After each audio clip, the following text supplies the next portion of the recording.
Right. Okay. Right. Good evening, everybody, and welcome to this meeting of the Scrutiny Committee at Civic Centre in Leyland, Lancashire. I'm Councillor Ange Turner, and I am Chair of the Scrutiny Committee. We have committee members in the Civic Centre along with the necessary officer support. The meeting is being live streamed via YouTube and will be available on the Council's website. Some housekeeping for those in the Civic Centre. No fire drills are planned. If the alarms do go off, please leave by the emergency exits at the back of the room and congregate on the car park. Please turn mobile phones off and switch your microphones off when not speaking. We will now move on to the agenda. Item 1, apologies for absence, please. Thank you, Chair. We have apologies from Councillor Will Adams, Councillor Julie Buttery, Councillor Matt Campbell, Councillor Colin Coulton, Councillor Mal Donoghue and Councillor Stephen Thirlbourne. Thank you for that.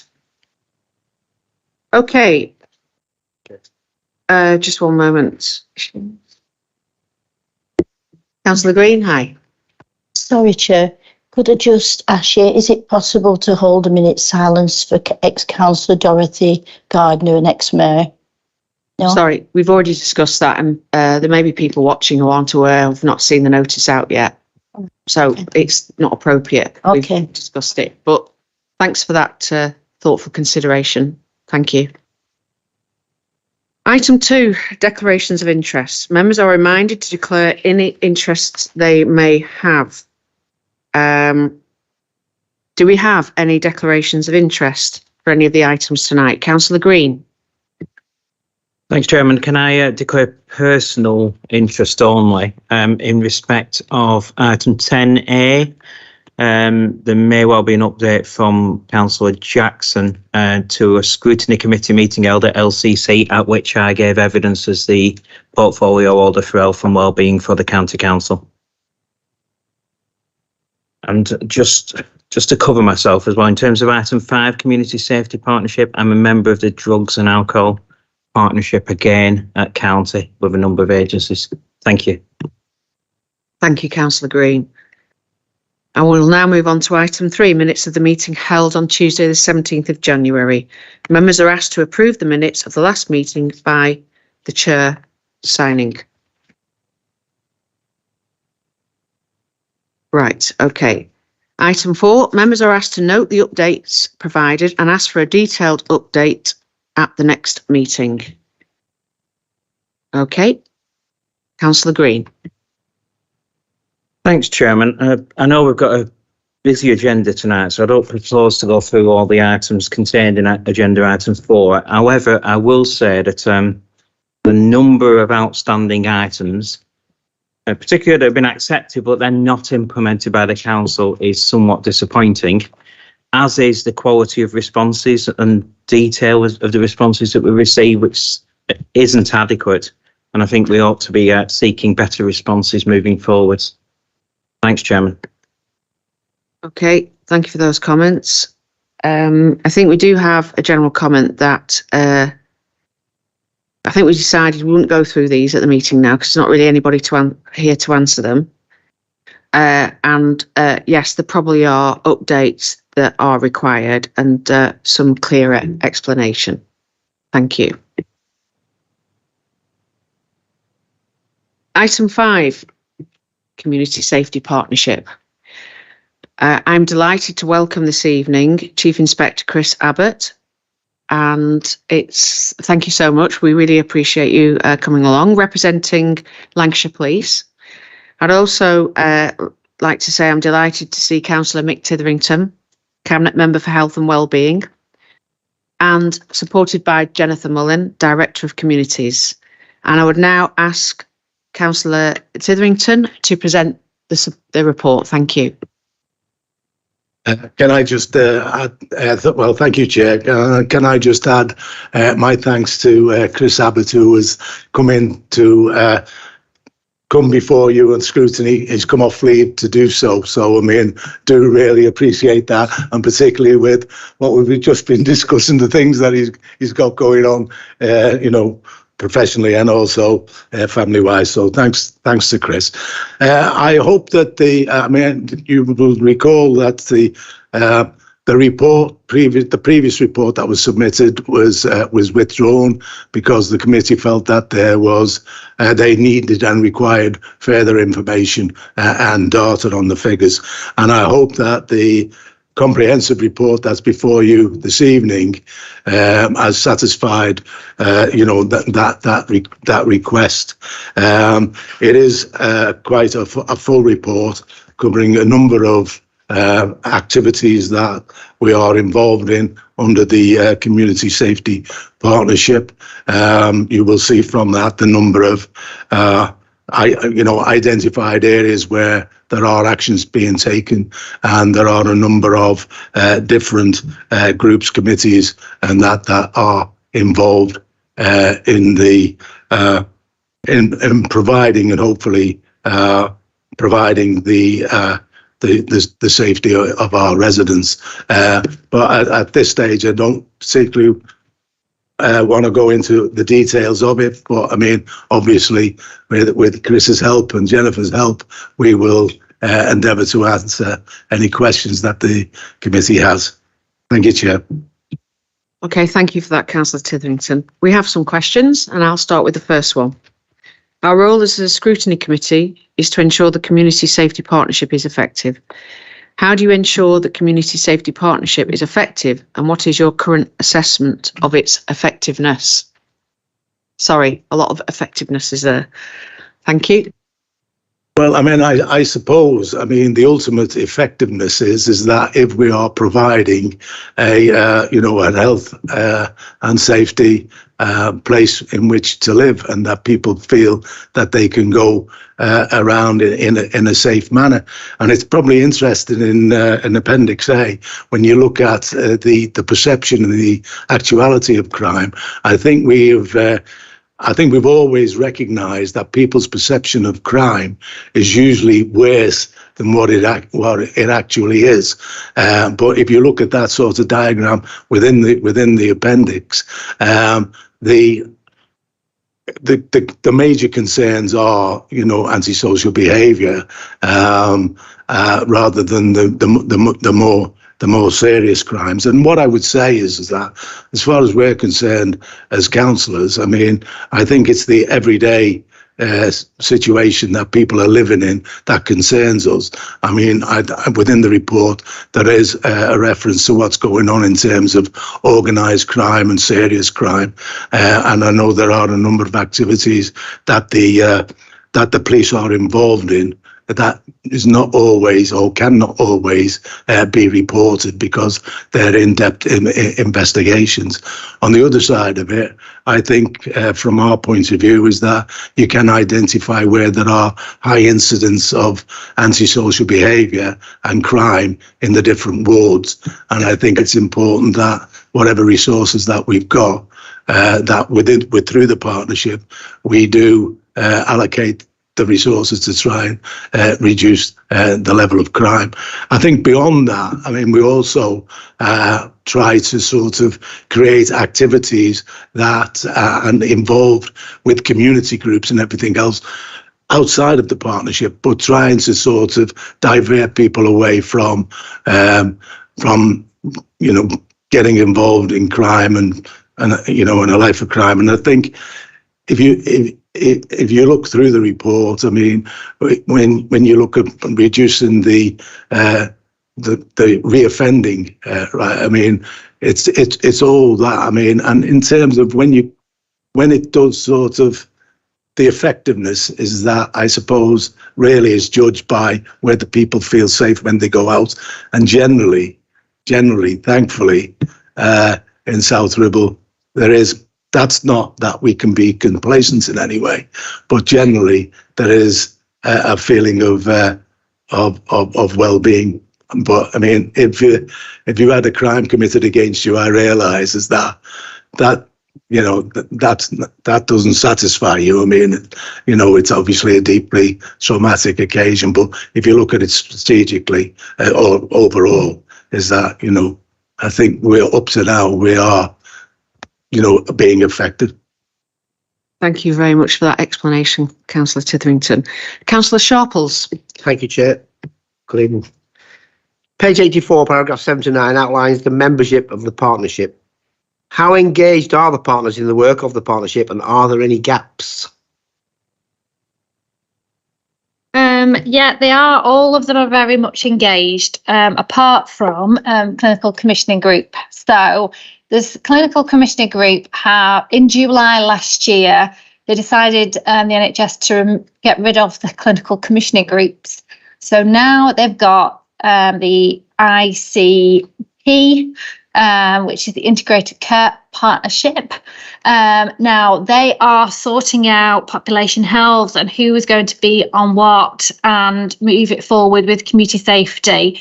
They are on the community safety partnership group at a county level. They are now working through how it's all going to be organised at a district level. So I'm absolutely sure they're going to be engaged. And I know community safety is really important to the ICP, the Integrated Care Partnership, and the board. So I'm sure they will fill that gap soon. It's just because there's a lot of changes at the moment. We're just waiting to see how that's going to work. That's the only gap you can think of. That I know of, yeah. Thank you. Councillor Walton.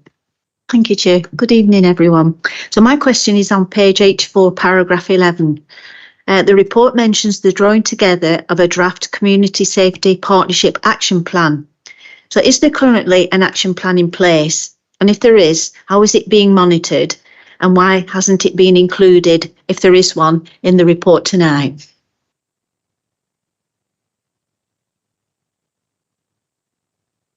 Right, so the Community Safety Partnership hasn't had an action plan because of COVID. So it hasn't had one for the last year and a half. So because of COVID, we're now that's moved on. We're drawing one up together at the moment. So we do have to go out to consultation on that one, and we're hoping to get members in together to do it's a consultation exercise for the new plan.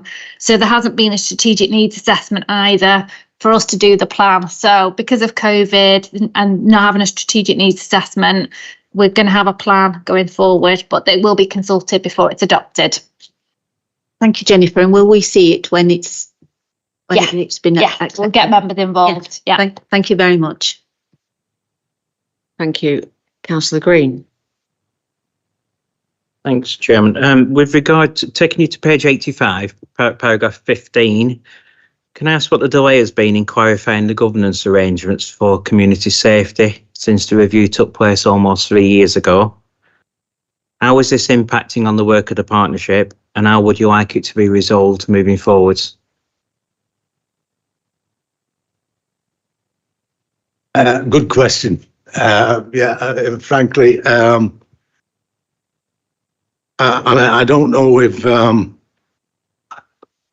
anybody else can sort of answer that, but I mean, it's one of those, it seems in terms of the governance, I mean, it seems to be taking a hell of a long time to sort of review it. I mean, and I think I remember being before Scrutiny when we were talking about this originally, and I think Scrutiny's view was that we should adopt a thematic approach rather than the geographic approach. Well, it seems to be turned on its head here. So I mean, I really don't know what the delays are. I don't know if either of my colleagues can sort of, answer that. No. But I mean, I think we'll have to undertake to sort of make further inquiries on that and get back to the committee. Thanks for that. Councillor Jackson.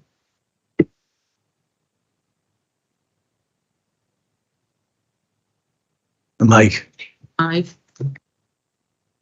My question is on page 85, paragraph 16.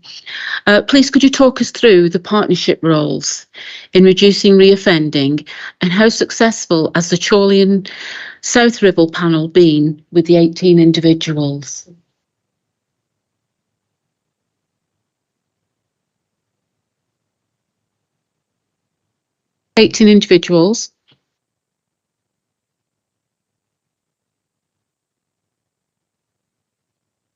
Just a minute. 2 minutes. I think it is 16. Just 16. Yeah. Right. It's okay. Yeah. It happens. The 16, yeah. I can cover around IOM, so Integrated Offender Management. This is something that I've been involved in South Division, so I'm responsible for this area, Chorley and West Lancs, and we have a monthly IOM panel where we will take before that panel any individual that we feel that we can engage with to prevent them from reoffending. There's a real focus here on prevention. There's a real focus on individuals who maybe have just been released from prison, about engaging with them very quickly, bringing them before the panel, and then IOM working with them. It's been pretty slow, I think would be fair to say, certainly over COVID, and the amount of referrals that we were successfully getting through past the panel were really low numbers. So what we have done, we have now got a task and finish group which works with a retired detective superintendent who chairs that, and as a force all the different BCUs, all the areas are now working together to try and get a much more streamlined and slick process for IOM referrals to be accepted by the board and then they are worked with. So the next panel, I think, is next week actually, where we will be going before them and we will be taking any nominations that we want to work with. So the people that will do that are the local policing teams and also the investigative departments, for example, the task forces that maybe work with burglars and to stop people reoffending that way. And then obviously with other partners and members, and that panel will then look at those cases, case by case. They will look at the justification for working with them, whether they fit within the IOM agenda, and if they do, they will then take those individuals off us. They will work with them, come back to us if they're accepted, and then we will then robustly target them, visit them, and then work with them to stop them entering that constant churn, if you will, of reoffending again. So work in progress, but I'm really confident we're going to see some really good results this year with the new process that we've got set up. That was my next question, because you really can't tell how successful that you've been yet because it's so young, the process. Okay, thank you very much. Just to add, from a council point of view, we're working through the IOM to look at support mechanisms. So, for example, if homelessness is an issue for those individuals, then our team will be on there making support and making sure that homelessness isn't the issue why they're reoffending. So there's quite a lot of partners on there who can then contribute, whether it's adult social care or whether it's ourselves or others, to stop that repeat offending if it is something that may be linked with homelessness. Which usually would be linked with a homelessness, wouldn't it? You know, offending directly. Yeah. My next question is, how is the recruitment of 612 officers going, and how many of these additional officers will be deployed in South Ribble, and in what will they do? So the uplift it's ongoing. It's really successful in that we have got a high number of officers that are being trained at the minute as part of that uplift. I think we've just had just over 100 new officers go through and are being trained at Hutton, and there's another recruitment ongoing at the minute. As you may have seen, our chief and the PCC hasn't been an advocate of the degree entry holder programme, so we have relaunched IPPL-DIP, which is you can become a police officer if you haven't got a degree. That is the latest cohort that we've got in, which is going to form part of this uplift. We are going to have, and as you may know, Leyland operating base, so next door, is now open. It is now a full 24/7 response base that has a number of officers on each response team. But just to add to that, we've also got the target operating model, which is currently undergoing implementation, which will see how we can do things better. So how we can use those officers and how we can better deploy them across South Ribble to be more effective, whether that's responding to your emergencies. So that's the blue lights going to emergencies. How many do we need for that? How many do we need to investigate and prevent crime? All of those officers are going to be based out of Leyland. Actual numbers working out of here, I don't know what's been agreed as of yet, but what I do know is we've got a full-time 24/7 operating base at Leyland to provide that high visible policing presence to respond to incidents. Chair, would I be able to ask another question, please? So the numbers are 612. So they're coming fresh out of training. Is there a kind of mentoring scheme where they're placed with an experienced officer? Yeah, we have an SDU. So the student development unit is where those officers will have tutors who are experienced police officers who then go through a portfolio with them, and they have to sign off a number of jobs, if you will, that they have to go to.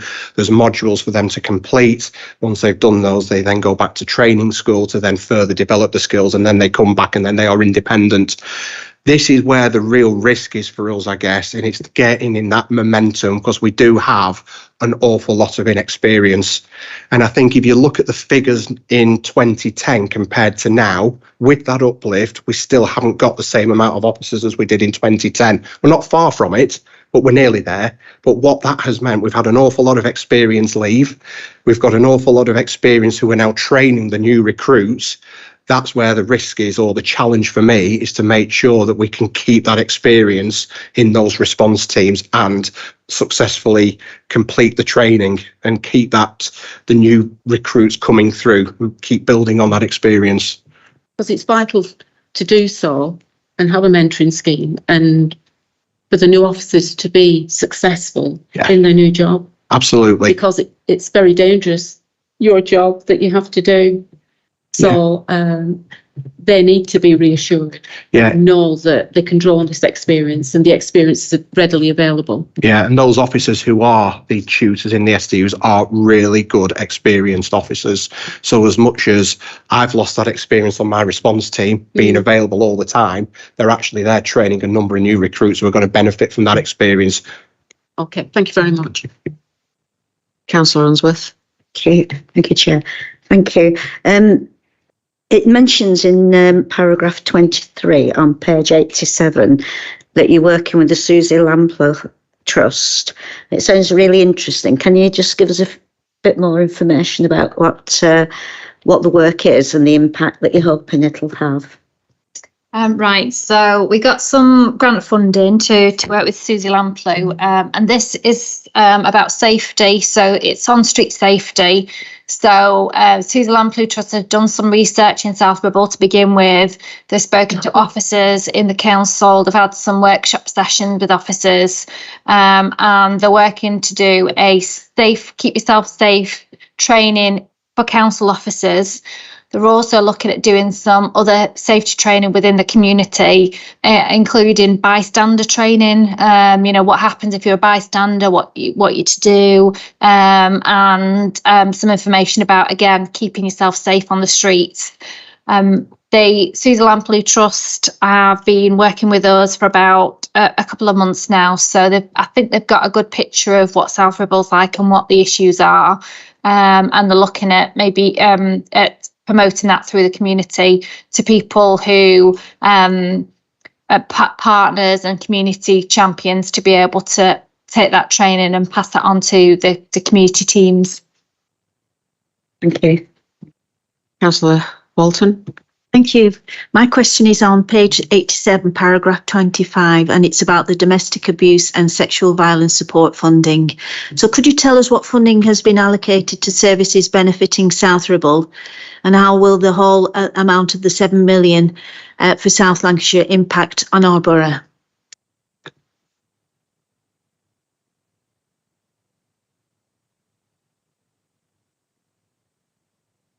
I'm just checking. I mean, the funding is there, is set out there, but I mean, I don't know if we can identify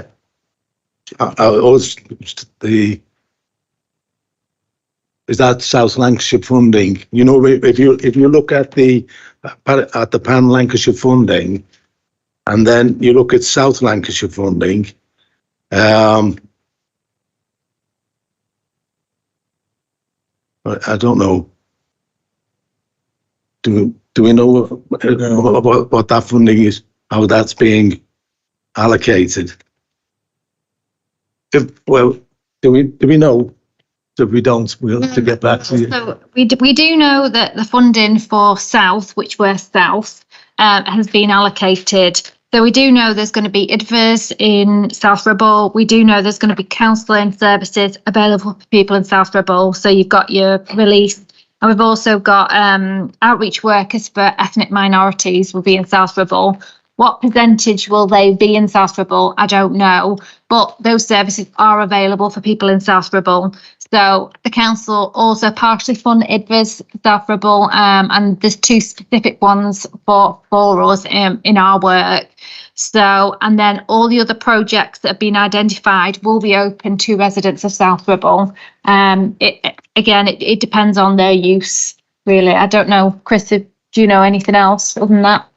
No, I don't have any further detail on that, other than I do know that the PCC is really keen for us to report back on the success of this. So if we can get any further details, we will do. I was going to say if you could, update us with it and keep us informed as a committee of the impact of what the services and the funding has for our residents in South Ribble especially. Thank you. Okay, Councillor Unsworth.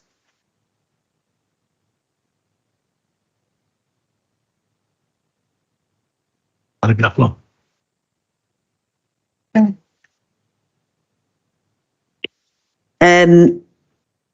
have I gone? Their outcomes for domestic homicide review, are they made public? And are there any examples of learning for agencies following previous reviews that you could help us with? Sorry, page 90, paragraph 31. Right, so domestic homicide reviews are public documents. So they are made public, obviously anonymised, and the victims are protected. So the ones that previously should be on the website. So you should be able to see the previous ones. So all the learning from any previous domestic homicide reviews will be shared with partners who take part in the reviews, but also is shared on a Lancashire level. So there's a specific group that work for domestic homicide reviews in Lancashire. So the learning is spread around Lancashire and partners around Lancashire. But yeah, they are public documents. Now, they do take a long time to become public. It has to be vetted by the Home Office, and sometimes reports are sent back several times. So it may take years for them to become public. But once they are vetted and once the Home Office is happy, they are public documents. So you should be able to find them and have a look at the actions and the recommended actions.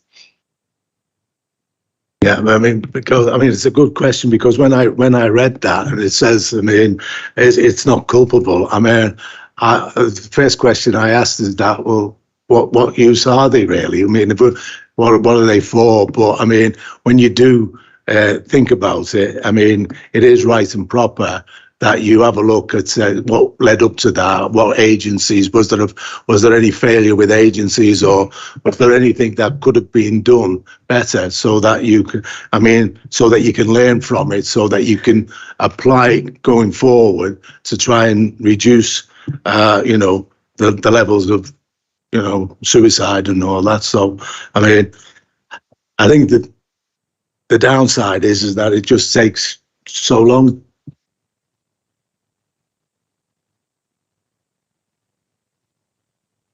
Councillor Walton. Thank you, Chair. My question is on page 90, paragraph 34. It says MARAC information is provided for Chorley and South Ribble, but would it be possible for these to be broken down to reflect the figures for South Ribble alone? Or does it have to be for both? Yeah, we can break those down. Yeah. Councillor Sharples. Thank you, Chair. Moving on to page 92, I'm looking at the Lancashire Constabulary data. Please could you talk us through how the crime data is used by the Community Safety Partnership?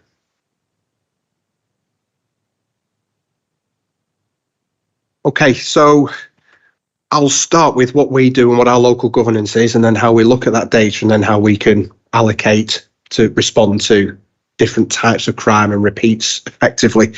So we have a weekly tasking meeting, and we're one of the only areas that has a multi-partnership approach to this, so that members of the CSP, other partners, the police will attend a weekly meeting where we review crime data for this area. So for South Ribble alone, we will look at the repeat VOL, that's the repeat victim offender location data. So if you take, for example, antisocial behaviour, we will look at where that repeat data is coming in, where the hotspots are, and then we will allocate tasking appropriately to deal with that, looking at the repeat locations and the offenders so that we can put interventions in place, prevent it from happening, and take that person out of that cycle of criminality, if you will, to stop them entering the criminal justice system. When we look at the data as a whole, we then have monthly tactical tasking meetings, which are chaired by my divisional commander. That looks at all the data as a whole on a monthly basis, and we are then held to account as to how we, as the police and partnership, because partners also dial into this TTCG, are responding to that data. We then have to set up an action plan based on 3 top priorities for that month, and then the following month we go back and we report on that activity. So when we look at the data as a whole, we are constantly, whether it's weekly or monthly, monitoring that repeat data coming in, where the hotspots are, where the rise may be in a certain crime type, and then as a partnership we are doing an appropriate response to that. That's impressive. Thank you. I've got another question about crime statistics. And you were saying before, there's these 612 new officers, and we've got here crime statistics for the wards of Seven Stars, Broadfield and Middleforth. We're going to put 200 officers in each one, I hope. No, not quite. But they crop up regularly in those areas. So what's been done to tackle issues in these areas? And is there anything more that could be done? One thing that was mentioned on a previous question, and when we looked at safer streets, and you may have seen that recently, it's been really publicised at the minute. So an example I can give you was in Seven Stars, safer streets data came in. We've had just over 1,000 responses in the last 12 months. Safer streets is very much looking at VOGs, or violence against women and girls, or actually anyone who feels unsafe in a certain location. They send the data through safer streets. We get that monthly return. One of the examples in that location was people felt unsafe due to a lack of lighting. So some of my officers approached Lampack, they got a bid for lighting, and you may have seen not only Seven Stars but Moss Side as well, some additional lighting was installed. That's some examples of how we act on the information that's given. But when we see the constant repeat locations, that is what dedicates our tasking profiles. So not only my neighbourhood teams, but also the response cops you see working out of Leyland 24/7, they will brief on Seven Stars, Moss Side, etc. There will be tasking profiles there where they have to allocate so much time of their shift in those areas to provide that high visible presence, but also engage with certain nominals we may have identified. Councillor Green. Thanks, Chairman. The data in the report sets out for drug offences. We only had 89 recorded drug offences in 2021-22, which is a very low incidence across South Ribble. How much confidence can we place that that's a true indicator that drug crimes are low within the borough? I think we've probably had a lot of impact of COVID over that time period, and it did impact the amount of reports we were getting, the amount of people that were out and about, and the stop checks, etc., the proactivity of the police. What we are starting to see now is an increase, which it's not nice to see an increase on a graph, is it? But actually it's reassuring because it shows us that we're out there doing our job. We are being proactive and we are stop checking individuals who may be in possession of drugs. So I mentioned before the Violence Reduction Network and how they allocate GRIP funding to South Ribble. A lot of their work is engaging with people who may be in a high crime area. And I say high crime, it's not high crime, but it actually features in South Ribble as an area where there may have been reports of knife crime, etc. That then allows them on instances the opportunity to stop search, and when drugs are recorded, then that crime type is also recorded. So I think previously it hasn't been a true reflection because of the impact of COVID, but as we are now getting back to business as normal, we are starting to see a truer picture of those patterns so that we can then effectively target those people.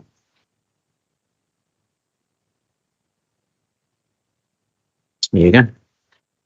Could I take you to page 101, please? That's Appendix A on strategic assessment. So the assessment is dated 2021.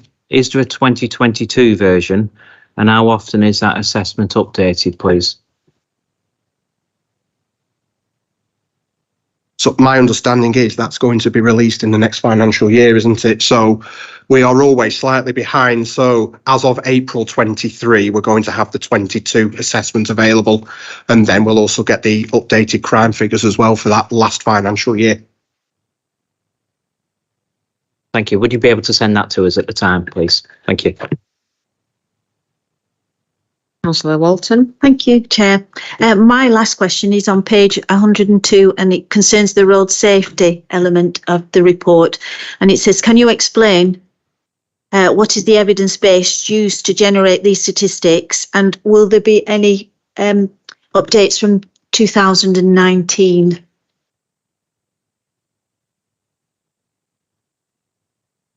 So, yeah, my understanding is that all of this data is provided by the Road Safety Partnership, which is a multi-partnership who are tackling KSIs, offenders using the roads to commit offences, dangerous driving, etc. The data comes through the Lancashire Road Safety Partnership, and I do believe if you log onto their website, there is further data, so there may be more accurate data there as well.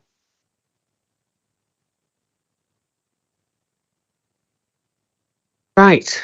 That brings it to an end, doesn't it? Yeah. So, do we have any questions from members not on the committee, please? No. Questions from members of the public? Nope. Could I please have your recommendations, Darren? Thank you. Thank you, Chair. Some of the themes from the night that the committee may wish to have as recommendations are that the committee thanks the Chief Inspector, Cabinet Member and Director for attending and answering questions. The committee looks forward to the new draft Community Safety Partnership Action Plan being presented to the Scrutiny Committee for comment. The committee asks that the current situation with the governance of the Lancashire Community Safety Partnership and the delay in implementing the review be clarified and circulated to members. The committee requests that a detailed breakdown of the funding allocated to South Ribble as part of the domestic abuse and sexual violence support funding be provided, together with ongoing information on its take-up and evaluation. And the committee is grateful for the offer of a breakdown of the multi-agency risk assessment conference data to a South Ribble level. Thank you, Chair. Thank you very much for attending tonight. It's been really useful, and I'm sorry you've had to come in on your holiday, Chris. That's typical of the emergency services, always there for us 24/7. Thank you. Thank you.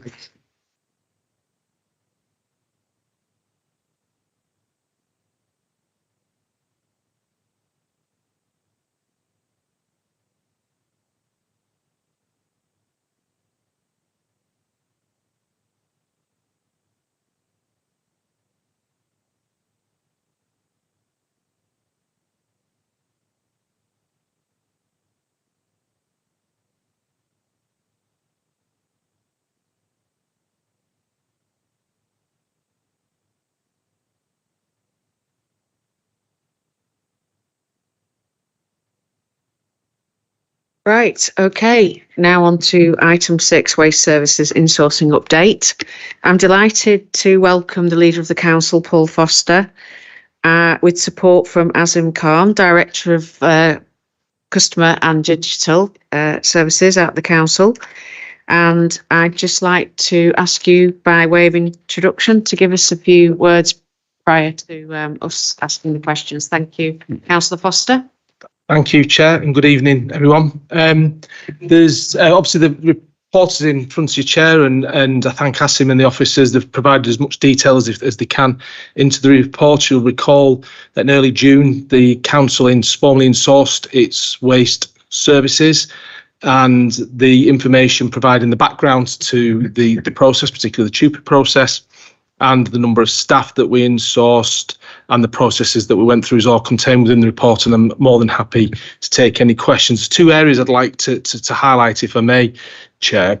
From paragraph 22 on, regarding performance, and it's pleasing to show you that the performance levels haven't in any way deteriorated since insourcing. There was a slight blip, Chair, you could say, year on year on the grey bins, and that was down to some staffing issues. You'll all recall that most authorities up and down the country had in the summer, but we believe because we had insourced, we had greater control and flexibility over the workforce.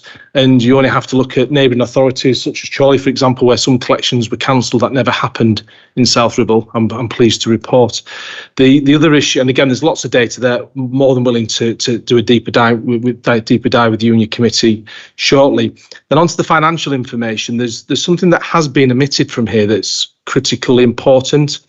So although there's a variance of £278,000 in cost year on year, that doesn't take into effect that the offer from FCC to renew the contract would have been an additional £310,000 cost to the council.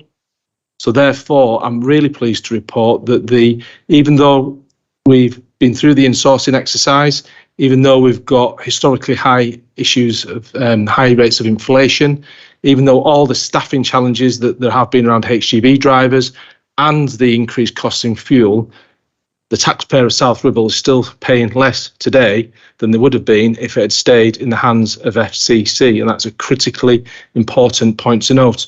But also, all the members of staff that are now working for us are on better pay conditions and better pensions. And on that, Chair, we're more than happy to take any questions any of you may have. Thank you. Thank you, Councillor Foster. And I'll start with the first question. I'd like to refer you to page 18, paragraph 8. Do we need to wait for the resources and waste strategy for England before extending the amount of recycling we provide to our residents? The short answer, Chair, is no, and we're not necessarily going to do so. Asim and the team are constantly on with looking at new alternative options, and I know Councillor Bielinski-Gelder's looking separately with Asim and the team at collection going forward in the next 12 months, and so there could be some quick changes we'd implement. We're acutely aware on the doorstep that the small green paper bins aren't practical, so there's changes that we may look at collecting there. And I know Aniela's been also looking at opening the negotiations, for example, with the likes of Amazon and others that are high providers of waste, cardboard, and is there something that we can do working closely with the suppliers of, like, for example, Amazon, to help lessen that burden on the local authority? So the answer is yes, there is something we can look to do. Yeah, I like that strategy, the synergy with a big user of cardboard materials. Councillor Jackson, please.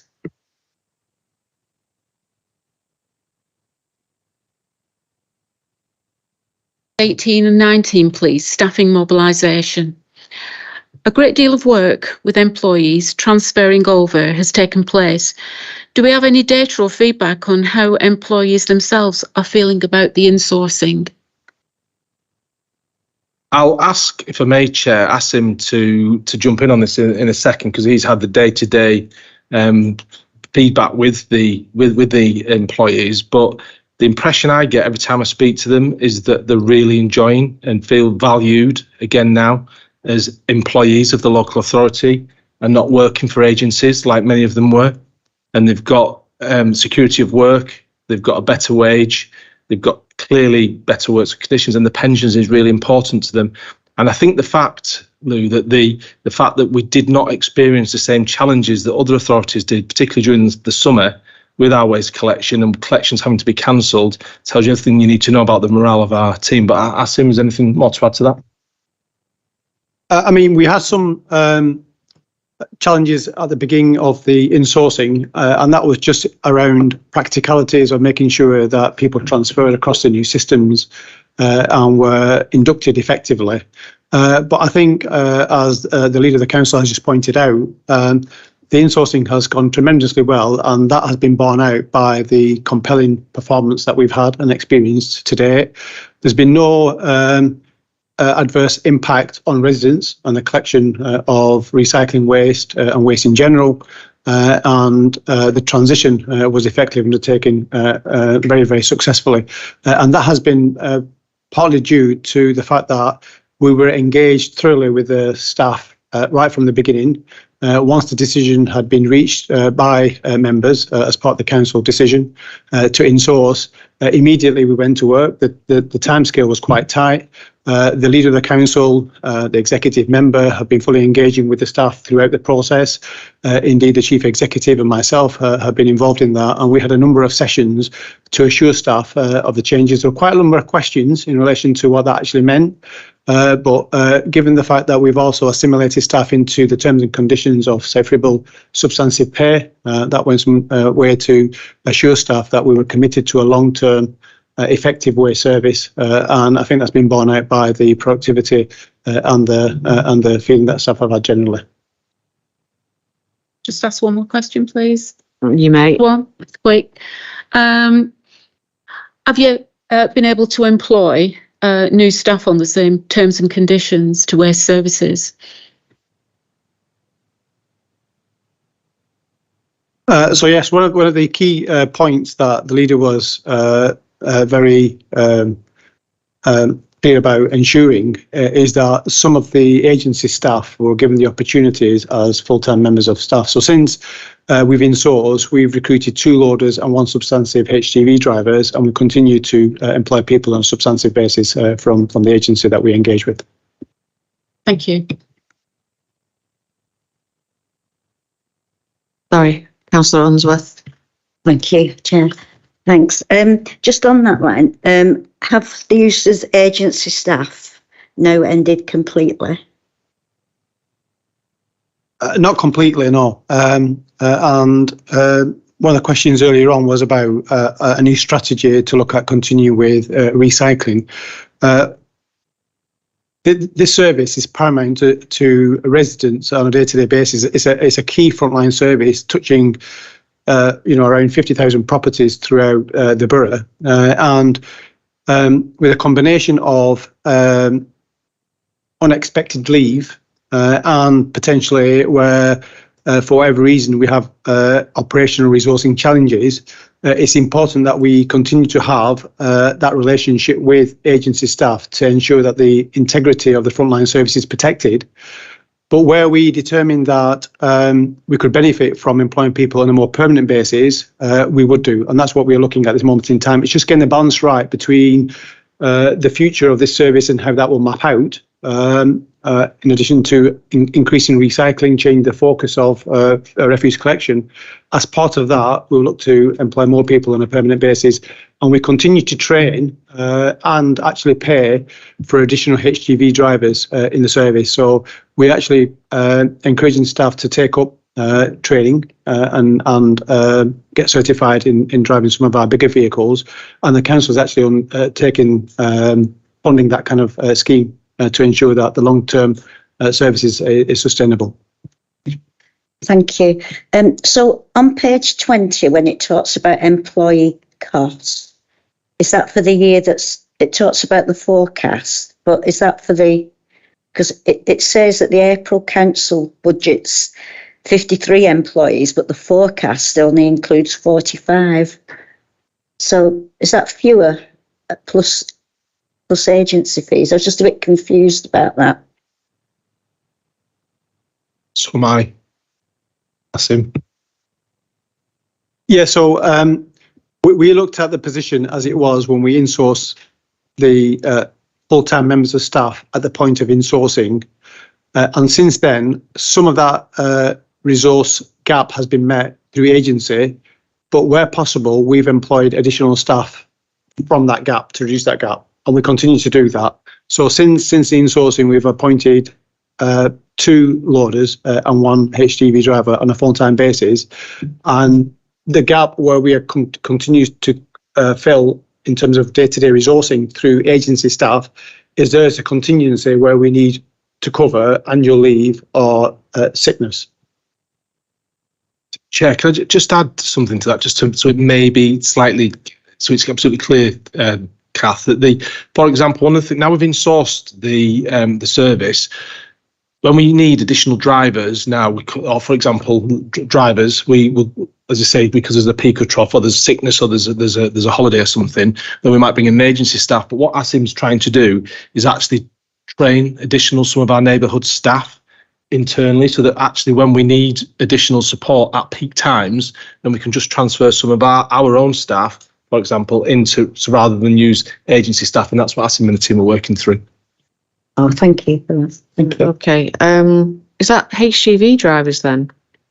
So you pay for them to be qualified, and then they can do the whatever job they do, and then come in and drive a lorry. Yes, All right. multitasked is what we're looking to have. Multitasked staff moving forward that they can and builds absolute resilience into the network. And it's what you have, Chair, because they're all in the same team now, so to speak, and they're all colleagues working together. There isn't a reluctance to provide that support anymore when we need it, where perhaps there has been in the past. Yeah, it's nice to see that flexibility. Councillor Walton, don't know if this has been answered, but anyway, please go ahead. I have a question as well. Thank you. Good evening. So again, you've answered part of this question about the funding variance compared with the costs that you've invoiced us. That would have been £310,000 more. So who's provided this figure of the 310,000? And back in June 2022, members were told that choosing to insource the bin service, the council would save £178,000. And I know with the increase in costs and the everything that you've explained tonight, there still doesn't seem to be, there seems to be still a bigger cost than outsourcing it. So could you just explain? Yeah, thanks, Councillor Walton. So the figure of £310,000 is validated by the officers, and that was in the original reports. If the original reports that went to council, this was the decision we had to make. So as you can see, there's £195,000 worth of additional cost that's hit the service due to the pay award. So nobody budgeted or envisaged a 7% public sector pay award. And so when the council budgets were supplied 12 months ago, Councillor Walton, that I think included something like a 2% uplift in the staff. So that's where the additional cost, that's where the variance is. So, but I've said this before, and I'll say it again, the people that work for this authority deserve a decent wage. And so what we have here is a service that we're paying less now for than we would have been paying if it had been still in the private sector, and our residents aren't having to pay anymore because we are still freezing council tax, and we can also demonstrate now that the service levels are as good as they've always been. Councillor Sharples. Thank you, Chair. Generally, how are we going to ensure that the waste service continues to demonstrate value for money and improve customer service now that it is insourced? Chance to summarise nicely. I think we just need to continue to, the staff, we say this often, don't they? Particularly in this area of the authority, the staff are everything, and they do a hard day's work every single day. And I think by just looking, Colin, just look at the service levels and the performance levels over the last 2 or 3 months. They're just getting better and better. And that's because you've got a really content workforce within the authority that like working with the authority. But where we're getting to now is there's a massive opportunities because, as Asim mentioned to you before, there's a wholesale change going to come in waste collection moving forward. And we believe, and it was one of the, if you remember, it was one of the reasons why we decided to bring it in-house, is we've got maximum flexibility for making those changes and making those changes with the staff. And we actually want to start winning more commercial work as well in the authority, which would help bring in additional capital that we could start subsidising the service as well. So we're looking at everything, Colin, moving forward. Councillor Walton. Thank you. I've just noticed on page 21 of the report, item 28, it says that an action plan was created and all the actions are progressing, which will be reported on separately. Could we see a copy of the action plan, please?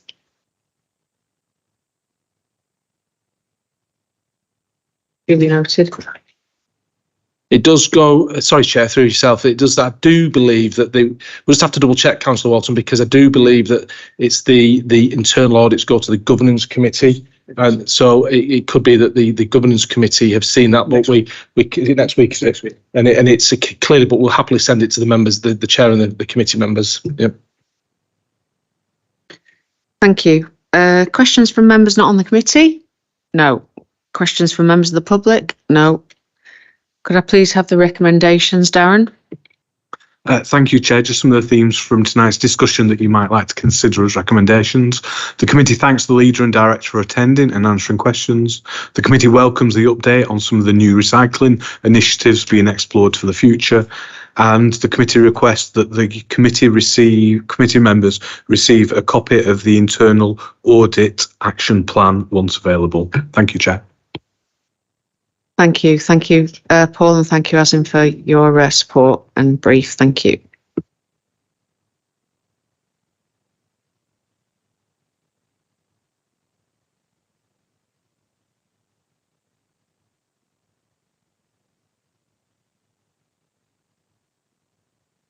Budget, finance.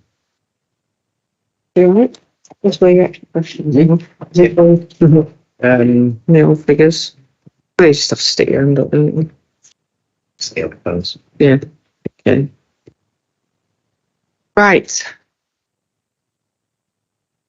It's like playing, what's that letter game called? What's the game called with the letters? Scrabble. Scrabble, like Scrabble, but anyway, okay, sorry, apologies.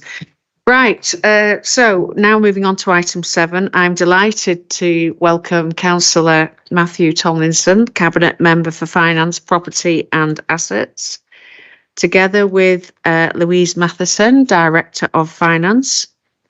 And we'd like you to introduce this next item, please, which is Corporate Revenue Budget Monitoring Report and Reserves for 9 months to the 31st of December 2022.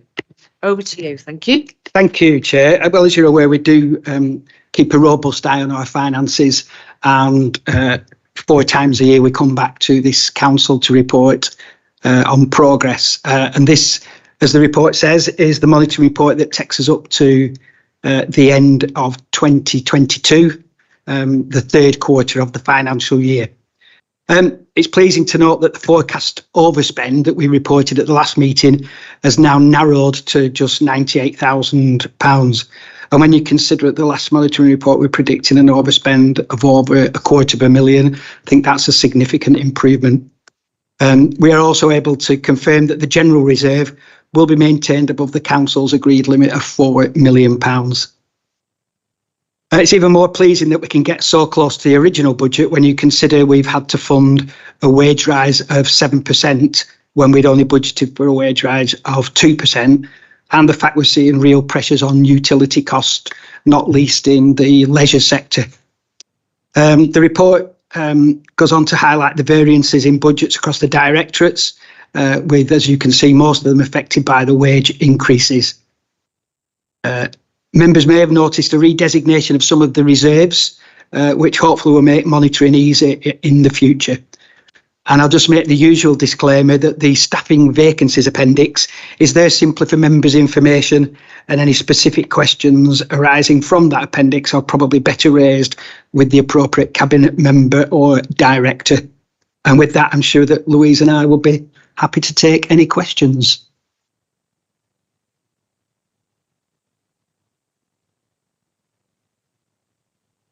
Right, thank you, Councillor Tomlinson, for that. So I'll start with the first question.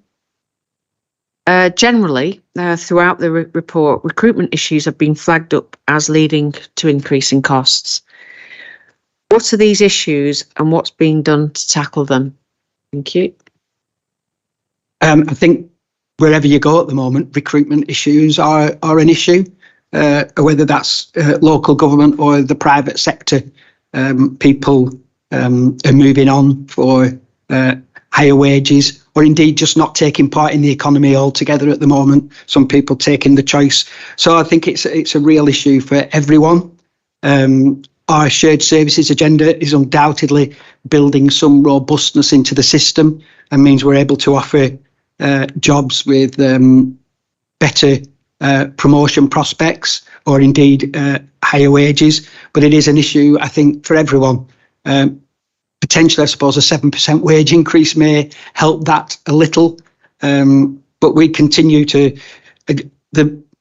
I give the usual reassurance to the committee that the vacancies that we've got, none of them are being held over deliberately because we don't want to fill them.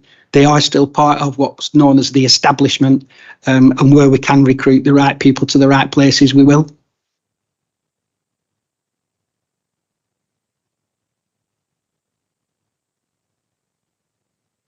Right. Okay, Councillor Unsworth. Thank you, Chair. Looking on page 28, paragraph 16, you're talking about the energy costs.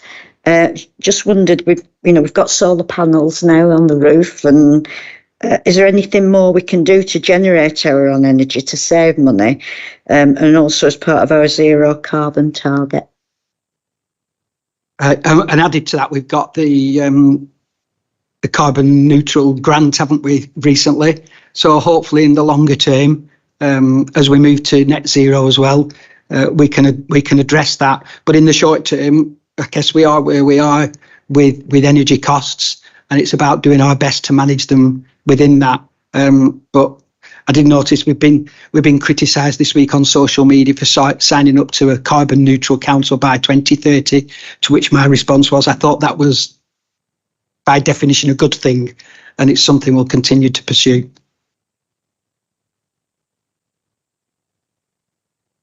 Okay, thank you for that. Councillor Sharples. Thank you, Chair.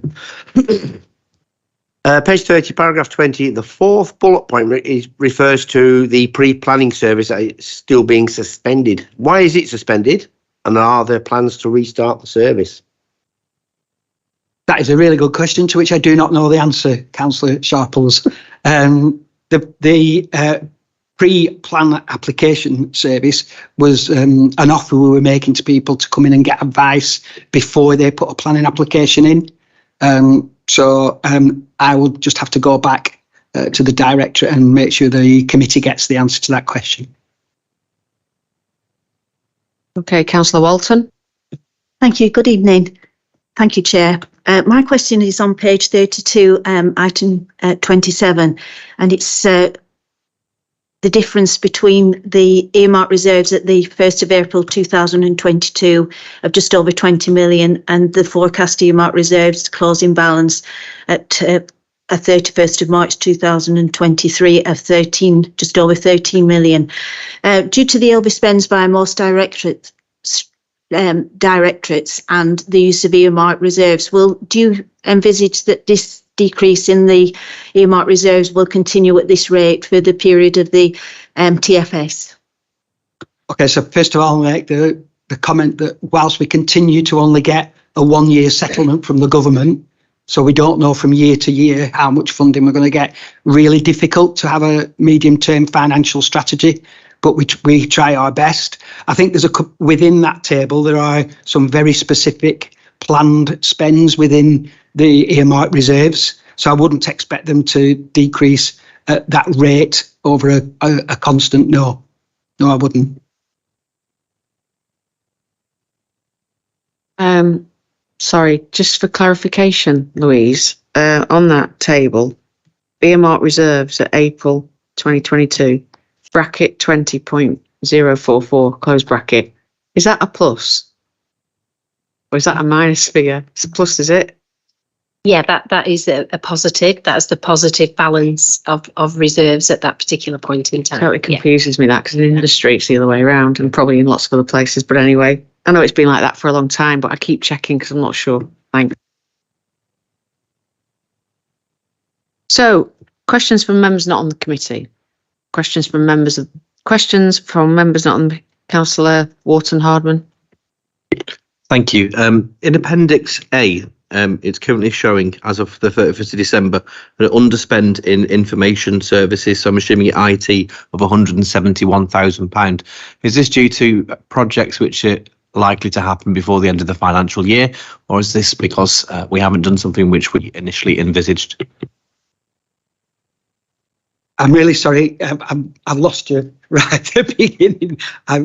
Can you just tell me where we're looking again? 35, is it? What page number? Page 35, para 3, customer and digital. Is that where the 171 is? Yeah, okay. All right. I'm going to let Louise answer that because she clearly knows the answer. Okay, Louise, go for it. Okay, so the reference at Appendix 1 to the overspend on customer and digital is explained in a little bit more detail at point 18 within the main body of the report. So of that overspend quoted of the 138,000, there's a £93,000 net overspend on staffing costs across the whole of the directorate. So that's across all of the teams, be that waste management, information services, revenues and benefits, customer services, etc. There has been, to offset that, a slight surplus on the housing benefit admin cost centre because of some additional funding that we received in respect of New Burdens grant. And there has been a reduction in the bad debt provision for housing benefit. There's been a general month-on-month decrease on that for a significant period of time now as more people have moved to universal credit. But there have also been some negatives. The reference there is the reduction in car park income compared to that the level that was budgeted, and also an overspend due to the reallocation of certain stores. Materials, fuel and vehicle, it used to be accounted for on the balance sheet as an asset, but they've got to a level where they're so small now, we now treat them as a revenue item, and we've moved those across. And some overspend on waste and recycling, but I think point 18 hopefully covers the main points in there. Okay, thanks for that. I think I got questions from members of the public. Well, if I didn't, I've just asked and nobody's here to ask any questions. Could I please have your recommendations, Darren? Thank you, Chair. Some of the themes from the evening you might like to think about as recommendations. The committee thanks the Cabinet Member and Director for attending and answering questions. The committee welcomes the report and current financial situation. The committee asks that further information be provided on the suspended pre-planning service. Thank you, Chair. Okay, that's noted. Thank you. And we'll now move on to item 8, capital programme and balance sheet. Could I please have an introduction, Matthew? Thank you.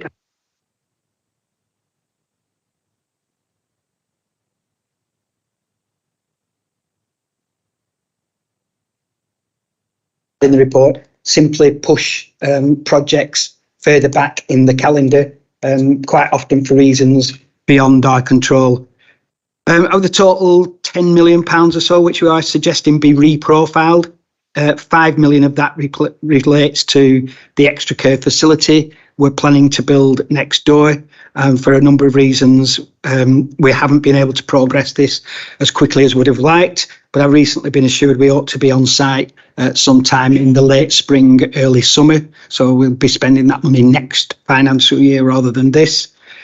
And another 4 million or so is spending related to the town deal.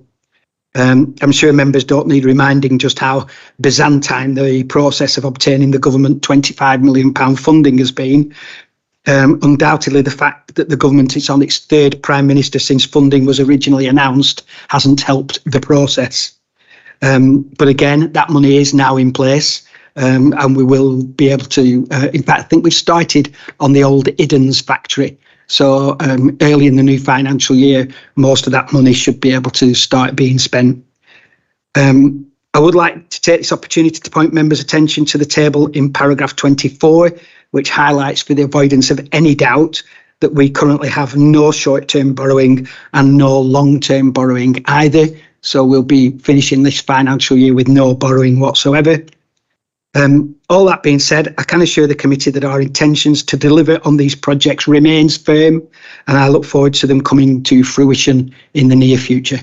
And again, we're open to any questions. Thank you for that, Councillor Tomlinson. I will ask the first question. I refer you to page 46, paragraph 10. you might have answered this, but there is a variation of 10.7 from the original programme, which is significant. In general terms, why is it so high? Is it an issue with capacity or estimating budget? Estimating when you're going to spend these sorts of money is always just that. It's an estimate. And as I've tried to explain in my preamble, there's two really high value projects that just haven't come forward as quickly as everybody thought they would. I won't mention again whose fault I think some of it might be, but we are where we are, as we say. But I think, if you take out the extra care facility in the town deal, then we're looking at quite small figures indeed. Satisfied with that answer. Councillor Walton. Thank you. My question is on page 53, and it's a question which is on the second row from the bottom of the table. It's about unsupported borrowing. Could you please talk us through what unsupported borrowing is? Yeah, generally speaking, it means it's we constantly have cash. Which flows through our accounts and is invested. And in fact, on one of the earlier reports, the monitoring report, we talked about the interest we've gained from those. We will borrow it to produce projects that we want to borrow and then pay it back over a period of time. Yeah. Any further questions from members on the committee? No. Members not on the committee? No. Questions from members of the public? No. Could I have your recommendations, please, Darren? Thank you, Chair. The committee might like to consider recommending that it thanks the Cabinet Member and Director for attending and answering questions and welcomes the report. Oh. Right. Thank you for that, Darren. Now, item 9, the draft budget 2023-24. Could I please ask you to introduce this, Councillor Tomlinson? Thank you. Thank you again. Really pleased to be able to bring this paper to the committee, which is the draft budget, which is currently out to consultation. The paper will go to Cabinet on Wednesday and then to the budget meeting of the council, I think I'm right in saying the 1st of March. I'm delighted to be able to present once again a budget which for the 3rd year running is proposing a freeze in council tax. The freeze will be delivered with no cuts in services for next year and projects a balanced budget for next year too, which means the general reserve will stay above the £4 million figure that I alluded to earlier. So a freeze in council tax, no cuts in services and a balanced budget for the next financial year. I don't want to take up the committee's time too much on this because I'm guessing we'll hear much more about the budget both at Cabinet and at full council. But I am happy to confirm that any comments the committee may have this evening will be reported back to Cabinet as part of the consultation. Thank you for that, Councillor Tomlinson. So, first question. Please, could you talk us through how this year's draft budget has been put together and what evidence has been used? Thank you. Yeah, so I always like to talk about the golden thread that runs through everything that we do. So the manifesto that we produced 4 years ago with our promises to the residents of South Ribble informs everything that we do. And to that end, that's how we shaped our cabinet roles. So we made promises, we want to keep promises, and that's how we go about doing it, always referring back to the promises we made. Those promises informed our corporate strategy, which was recently refreshed, I think I'm right in saying, and the corporate strategy determines those things that we think are important for our residents and that we're going to spend our money on. And that informs our budget. Thank you for that. Councillor Sharples. Thank you, Chair. The proposed freeze in council tax, how sustainable do you think that is at a time when we've got rising costs at the council? It isn't. It's not sustainable. But it was a promise we made last year, a promise we made in good faith before inflation skyrocketed just after that autumn statement, but it's not sustainable. I'm quite, be quite clear. But it's a promise that we made. I'm delighted we are able to keep it, and we're able to keep it saying there'll be no cuts to services, and we can balance the budget for next year. As I said before, whilst the government continue to fund us year on year, it's almost impossible to come up with a medium-term financial strategy. But you can estimate and you can budget, but in reality, I think some of the latest figures we got from the government this year were in the first week in February. We were getting figures in the first week of February to inform this budget that I'm now talking to you on the 20th. And it's so it is really difficult. And a freeze is not sustainable. It's not. And in fact, in the medium-term financial strategy, we're predicting an increase next year of 3%. But that's a prediction, and it's a budget, and it's something that we'll look at next year. But clearly, you can't freeze council tax forever. But we're really pleased to have done it for 3 years on the trot. Councillor Green. Thanks, Chairman. Councillor Thomason, you've made reference both in the report and verbally this evening to making no proposed cuts to frontline services, and you noticed, I think you commented it in the year ahead. But how sustainable is that moving forwards with the budget shortfall in future years? It's almost a follow-on question from Councillor Sharples. I make no apology for repeating what I said to Councillor Sharples. I think local government generally, and here specifically, we have a really good track record on being flexible and agile and being able to change. So our growing IT strategy continues, shared services.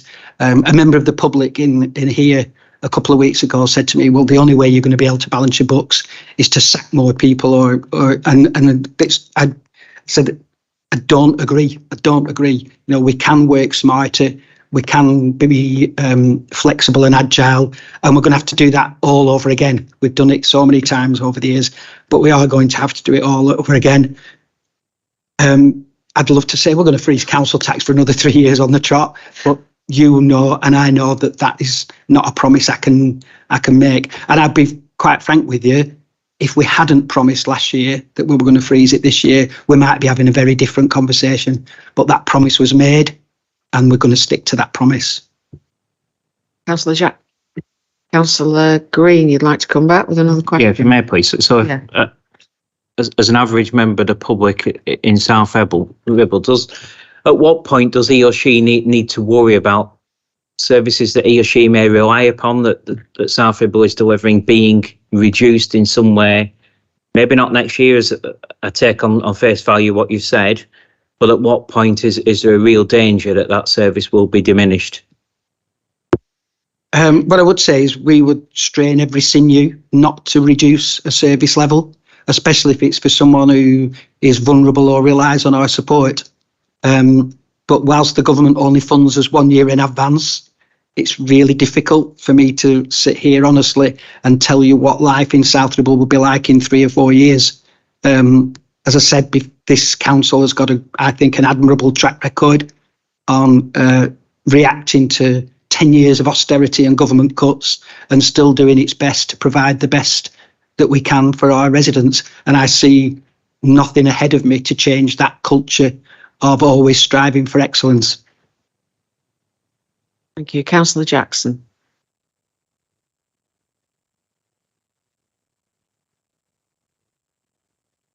Has inflationary pressures been included in setting the budget? And if so, what is the impact? So the inflationary figures have been put into the budget, and I think we've been, if I can use the word, conservative with a small c. So we have, it would have been easier for us to say, oh, well, we'll not put that in because you never know, it might never happen. But we have built inflation in. We've built in a wage increase for the staff next year on top of the one they've had this year, when we don't know at this stage what the government's offer to the unions will be. But we have built in a significant wage increase next year so that we are covered if and when it happens.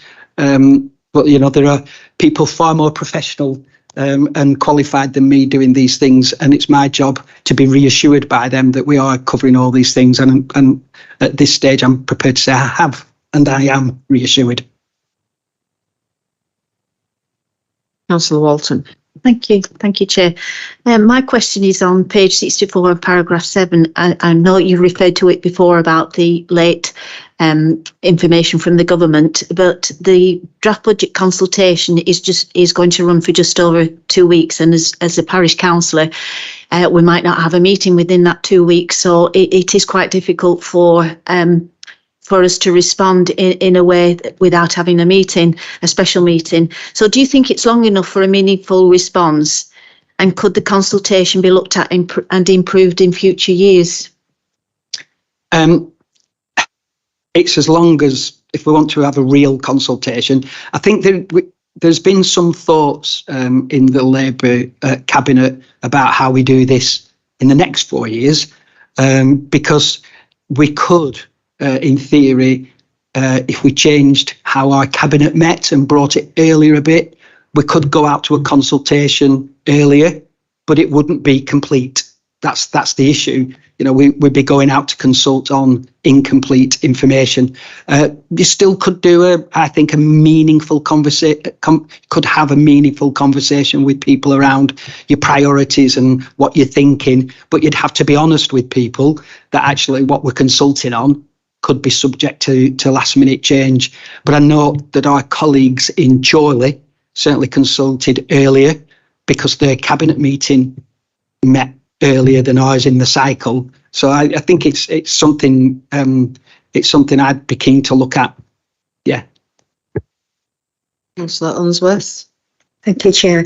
Good evening. What I'd like to just ask is whether any quality impact assessment has been done on the budget, and if so, what was the outcome of the assessment? Well, I'm confident we do that on all the big decisions that we take. As for what the outcome of those assessments were, I don't know if that's something we could give you tonight or... There has been an equality impact assessment done, and that will form one of the appendices in all of the detail of that, which will come out with the final budget papers. And I think those are envisaged to be circulated tomorrow. It's tomorrow. Councillor Sharples, question 8. Thank you. Not 7. Page 66, investment in priorities. What investments are proposed in the council's priorities, as this section doesn't seem as detailed as previous years? Well, can't comment on whether it's more full than previous years, because if I'm really honest, can't remember what was in it last year. But we invest in several ways, not least just investing in banks with cash. People will remember, how virtually every council in the country got their fingers burnt by the Icelandic bank situation. But because we do have cash at hand all of the time, it's really important that we invest that both carefully, but in a way that generates the most interest to support the council tax. I'm not sure we've got any planned investments in property other than next door, which will be a long-term investment that will pay its way over time. But if it is more scant than usual, unless Louise can fill us in on that, maybe it's something we can return to later. Yeah, I mean, in relation to the investment in the priorities for 23-24, is that what you're referring to, Councillor Sharples? I mean, there's whilst there might not be. I'm referring to paragraph 22. Is that have I picked up the right point there? Okay, sorry. So in point 20 is the in point 20, which is on page starts on page 66. Is are the list of everything that had been said there was a commitment to undertake during the year 22-23, so the current financial year, and how much of that has been delivered, and a little bit more information. And the majority of those tasks are covered in there, and how much has been spent and exactly what it's been spent on. For example, the investments in the sports clubs and the community organisations, and there's detail about how that's been spent. I think for the coming financial year 23-24, there might not be as many points, but some of the points that are included there are significant financial investments. So, for example, the 7.3 million improvements to the leisure centres, there's over the 13 million into the town deal, and also the 17.8 million that's in Jubilee Gardens. So bigger financial investment in fewer areas.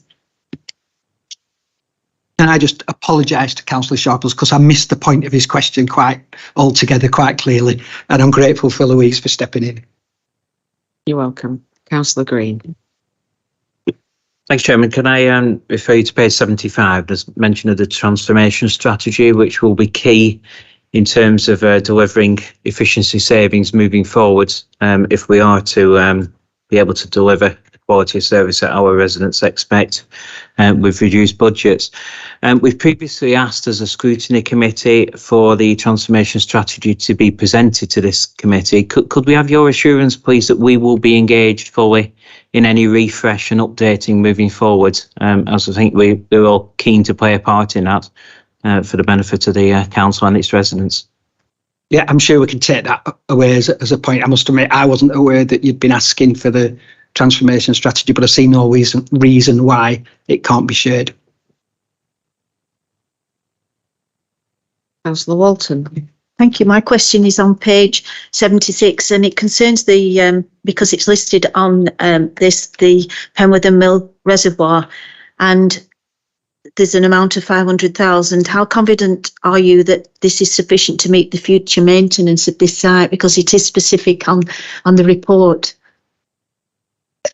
So you'll be aware that as part of that whole land deal in Penwortham, we do now own Penwortham Reservoir. Now, I recall going back 3 or 4 years, there was a lot of work done on the risk assessments around the maintenance of that reservoir, and £500,000 was the figure that was agreed between the council and the previous owners. Now, a lot of work did go into coming up with that figure. At this stage, I see no reason to think that figure won't last for quite some years. And obviously, over the years, it will reduce as we have to draw on it, but it will remain a specific reserve so that we can all have sight of it and we know how much it's costing us to in upkeep, and that will enable us to plan for the future. Okay, thanks for that. Final question from the committee, page 76, paragraph 56, capital programme. The capital programme hasn't been included within the report. How is the capital programme agreed, and what role should scrutiny have with this?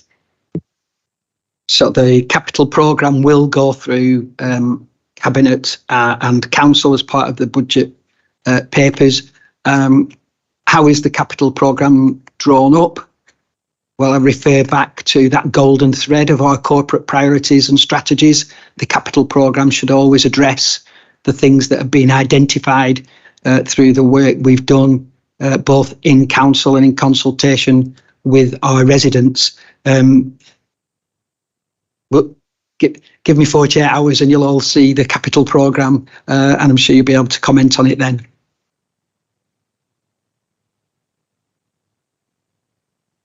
Okay, thank you for that, Councillor Tomlinson.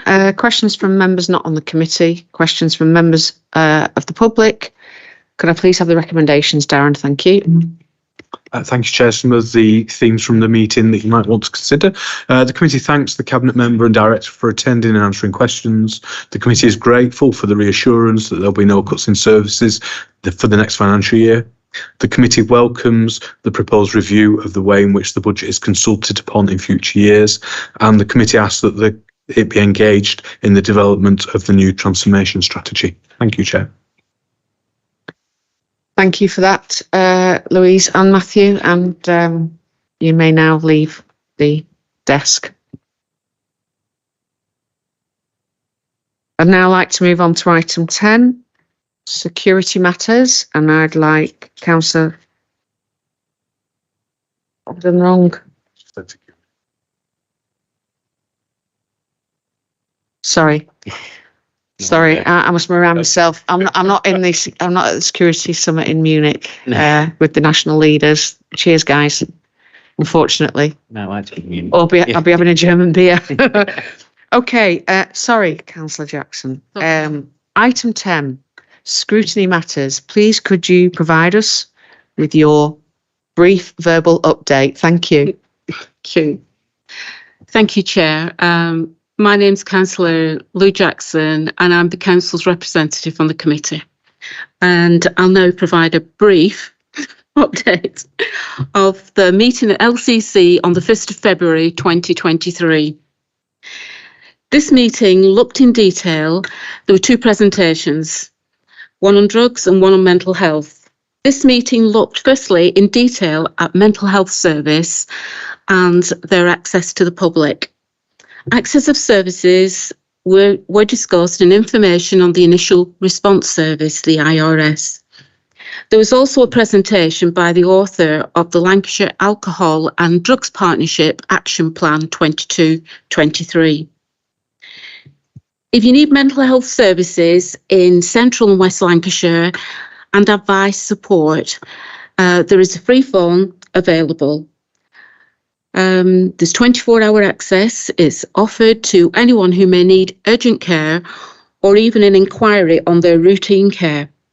A person not only can self-refer, a family member can also make an initial referral if they are concerned about mental health and well-being. Contact can be direct or a referral made by a GP or a social care professional or a voluntary organisation, even if the person has not previously been diagnosed with mental health issues.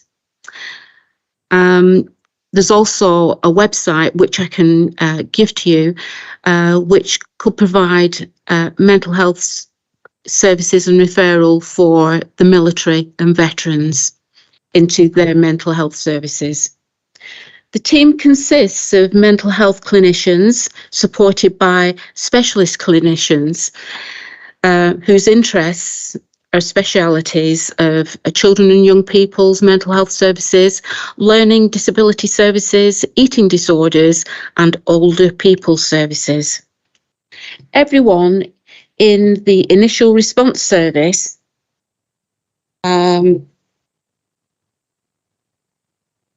the IRS, the contact service, and the L&S Cumbria NHS Foundation Trust works on very strict rules of confidentiality. To help break down barriers to access, interpreters will be arranged and other useful contact websites and telephone numbers are given.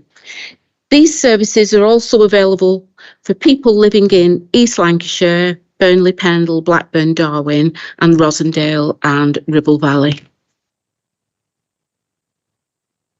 Central and West IRS, they've followed an analysis of statistics and since the inception and full launch of the IRS in July 2022, which included feedback from stakeholders, street triage with colleagues from Lancashire Police. This was from January 2023. The services also would like to develop drop-in sessions at the Haven Crisis Cafe for IRS triage. Right, so that was a summary of the first presentation.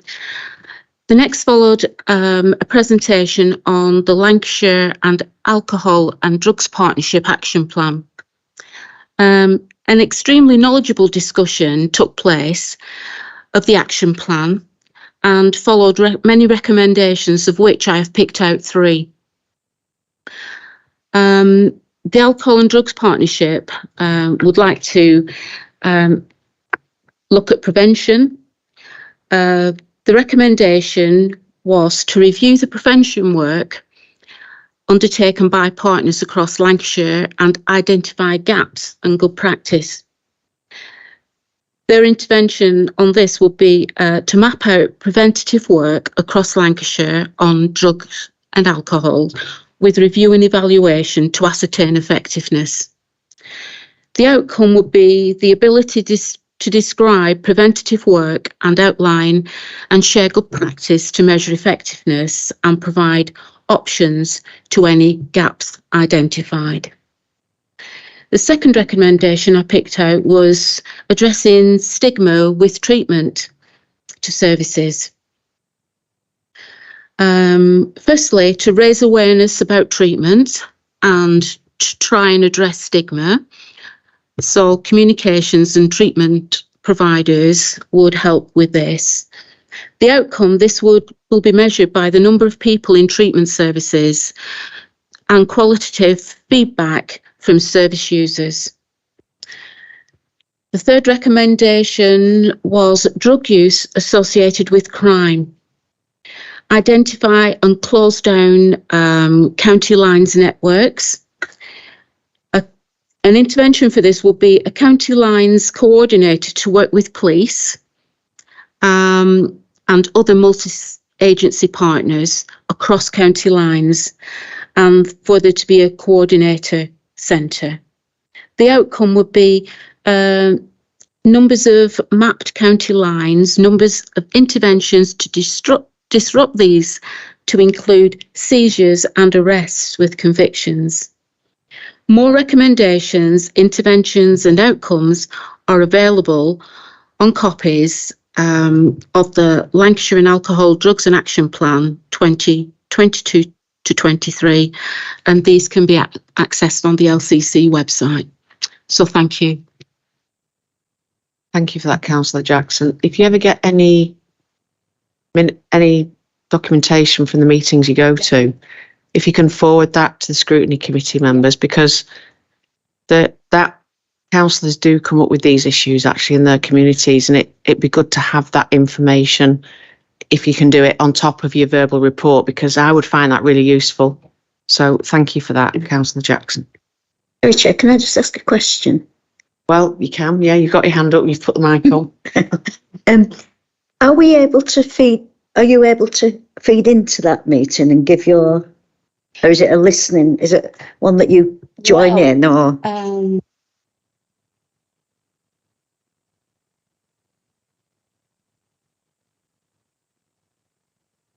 Questions. Some have the opportunity to, but they only seem to take so many questions, you see.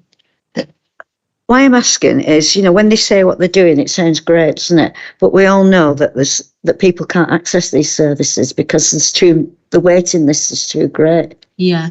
And it's lovely having this is what we do, and we're looking for gaps and we're looking for that.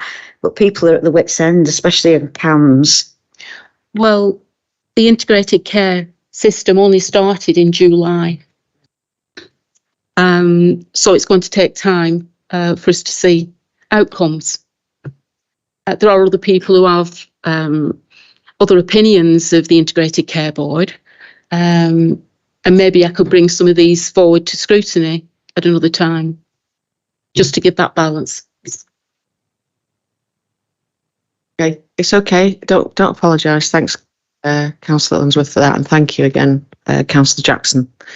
Okay, I'll now move on to item 10B. Members are invited to report back on anything that they've attended regarding meetings and training. No report back. Okay, item 10C, Cabinet Forward Plan. Members are asked to flag up any items on the forward plan. No, that's already been discussed. Okay, and item 10D, Scrutiny Committee Forward Plan. Members are asked to review the Scrutiny Forward Plan. Councillor Green. Just briefly, Chairman, the final report of the Scrutiny Review Task Group into planning applications will be coming to our next meeting on the 20th of March. just once again, thank you to Karen, Kath and Lou for their input into that, and as well Darren and Coral who've been supporting that task group. We have extensively interviewed officers and a couple of members as well.